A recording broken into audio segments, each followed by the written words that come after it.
Hello everyone. In this video, we'll talk about the rule of 72. This is a handy metric when it comes to exam or for day-to-day calculations. So let me start.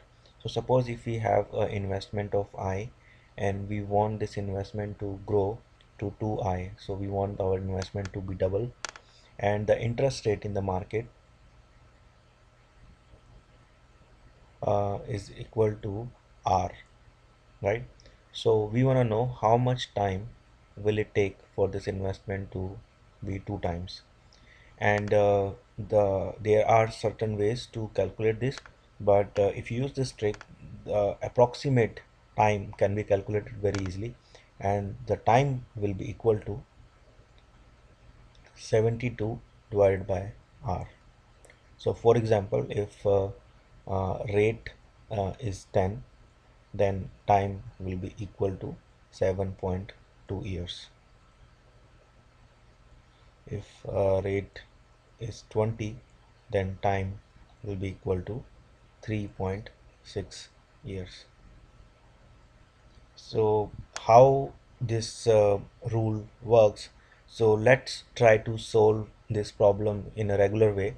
So in regular way, we have to say that we know that um, our suppose we have investment I, and we have interest rate 1 plus R, right?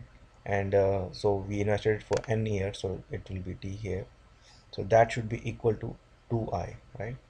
So this is our initial investment, and then we have an interest rate every year, and this is compounded every year, so that will become 2I after certain time, right? And we want to calculate what the time should be, right?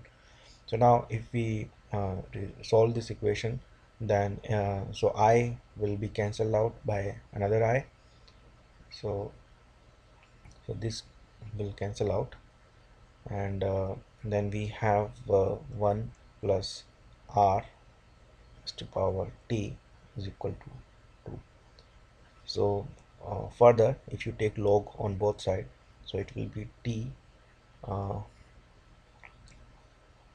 log of 1 plus R is equal to log of 2, or t is equal to log of 2 divided by log of 1 plus R, right? So now if I go to Excel and try to solve this equation, so let me go to Excel, and so now suppose if we have R, and so it is, we start with 2, 3, 4, 5. So this is the rate of interest, so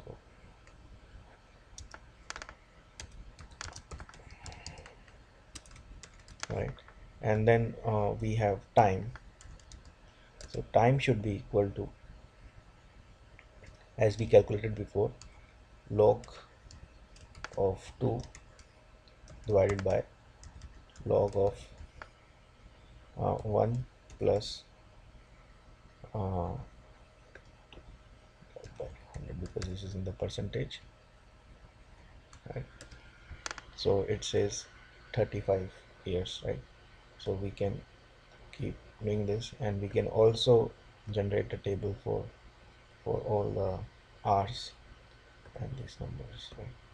So now if you look here, then if you multiply time with r, that will be equal to 2 into 35, so that is 70.0056. So this is very close to 72. So if you keep doing this, you will see that all the numbers are close to 72. So 70.3, 70.6, 71.